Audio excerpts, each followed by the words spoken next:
Andiamo in carica xe đón ngồi sao còn không thì ba thằng tàu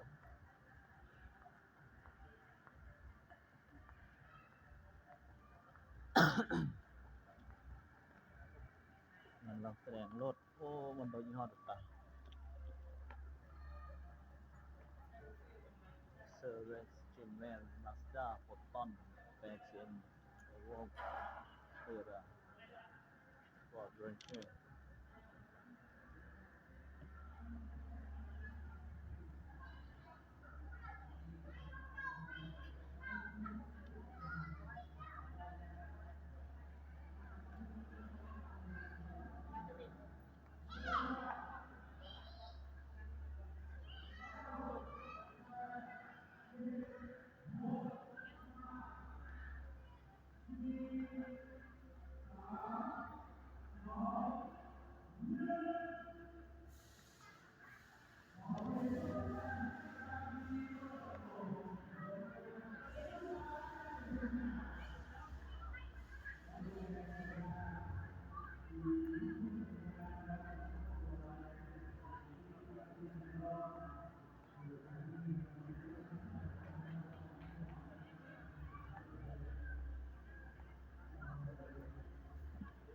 คาร์ลบิเซน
เชียร์ก็สาเชียร์ไฟฟ้าที่ตล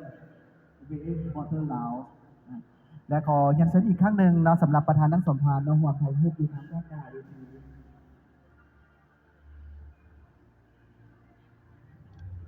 และขอเชิญแขกที่มีเกียรติที่มาเข้ามาร่วมงานหัวไทยพูดกับทางประธาน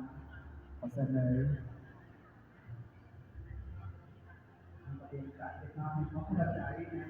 การพูดคุยทางเป็นทางการสำหรับเดอะมาสเตอร์และผู้อยู่ฝ่ายนะครับขอเชิญทีมงานทุกท่านและมาหัวไทยพูดกับประธานที่ได้เป็นเกียรติในการเข้าร่วมในงานเปิดตัวอย่างเป็นทางการสำหรับมื้อนี้ก็ถือว่าเป็นโอกาสดีๆที่ประธานจะได้รู้จักกับรถไฟฟ้าที่มีความทันสมัยมีความหรูหรามีความสวยงามส่วนบารายละเอียดหรือบาคุณลักษณะของรถนั้นพวกเขาจะอธิบายเป็นแต่ละระยะให้กับทุกท่านได้รับทราบ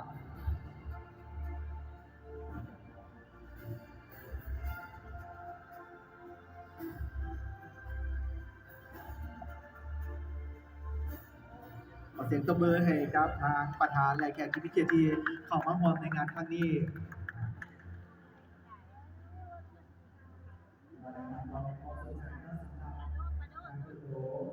โคโรล่า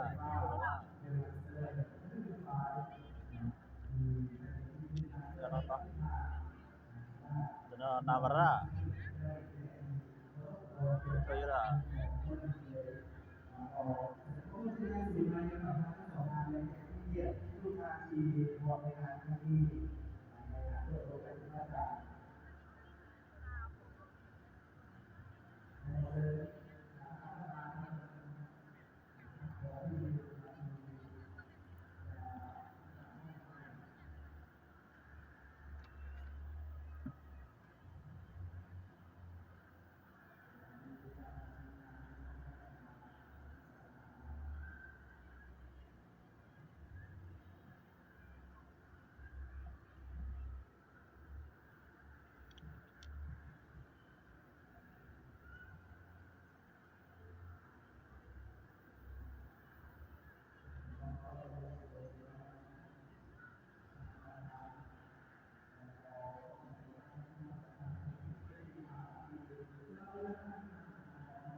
โอเคต่อที่นี่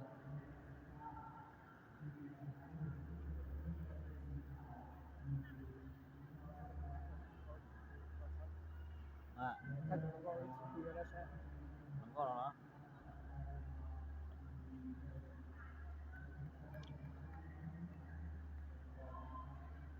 กลับมาในห้องนี้มาอยู่กับบรรยากาศในการนำเสนอยินดีต้อนรับทุกคนอย่างเป็นทางการก้าวเข้าสู่บริษัทตัวเรากับผู้คนเกียร์มอเตอร์เราก็เลยรู้เรื่องขออนุญาตอีกหนึ่งครั้งเรากลับมาพ่อกับข้าพเจ้าเองกับผมพร้อมด้วยทีมงานทีมปรึกษาการขายที่จะนำเสนอนวัตกรรมล้ำสมัยคือให้ทุกท่านได้เลือกมาหาทำงานในดำเนินชีวิตประจำวันเสี่ยงว่าถึงเรื่องของการเลือกรถงานนี้เป็นอีกหนึ่งงานที่จะมานำเสนอเนาะก็คืองานวางแสดงรถนานาชาติในจันทร์วันนี้ทางเกี่ยวมอเตอร์เราเขาได้ยกใหม่รุ่นเนาะมานำเสนอให้กับประชาชนที่ว่ามีความสนใจกำลังตัดสินใจซื้อรถคันงามไปนำใช้ในชีวิตประจำวันต้องบอกว่างานนี้อย่าพลาดโอกาสเด็ดขาดเนาะข้าพเจ้าสิขออนุญาตนำเสนอดีกว่าเพราะว่าวันนี้ย้ำมาอีกหนึ่งโอกาสอันนี้ภายในงานวางแสดงของเขาจะมาในทั้งการเก้ามือเนาะยาวไปจนถึงมือสุดท้ายแล้วก็ต้องเสียใจด้วยเพราะว่าทุกท่านจะได้รับโปรโมชั่นเนาะอันเดียวกันหมดทุกมือและที่สำคัญโปรของเขาว่าเขาเป็นโปรห้องเองที่จะส่งต่อสำหรับทางเลือกใหม่เป็นนวัตกรรมล้ำสมัยที่ตอบโจทย์ในการขับขี่ถึงท้องถนนในปัจจุบันนี้ข้าพเจ้าเชื่อว่าหลายคนบนเส้นทางนี้หลายคนที่ตัดสินใจสิ่งที่บอกอันหนึ่งจะมีคำถามอยู่ที่หัวหลายคำถามว่ารถเป็นเท่าไหร่ช่วงห้องเป็นเท่าไหร่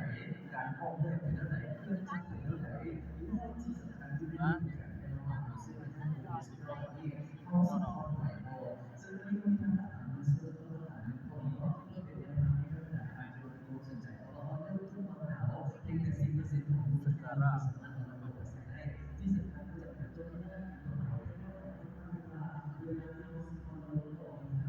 มันจะมีการมาสื่อเรื่องเอกสารที่ของด้านแต่ละด้านเนาะแล้วก็เอกสารในด้านที่เราสามารถเนาะที่นั่นที่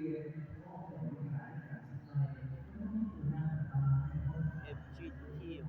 พอร์ตเออ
sai được đó anh ta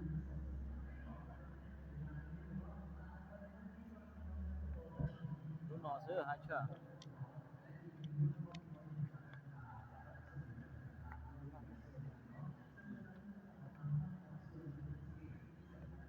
เรานอนเจ็บตรงเลย จะเข้ามาจะลองให้จะพิซซ่า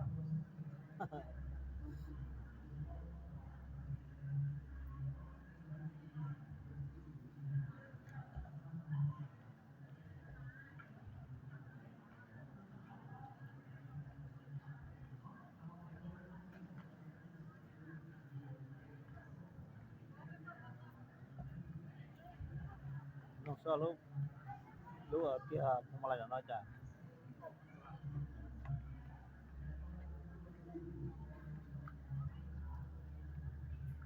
ở trong này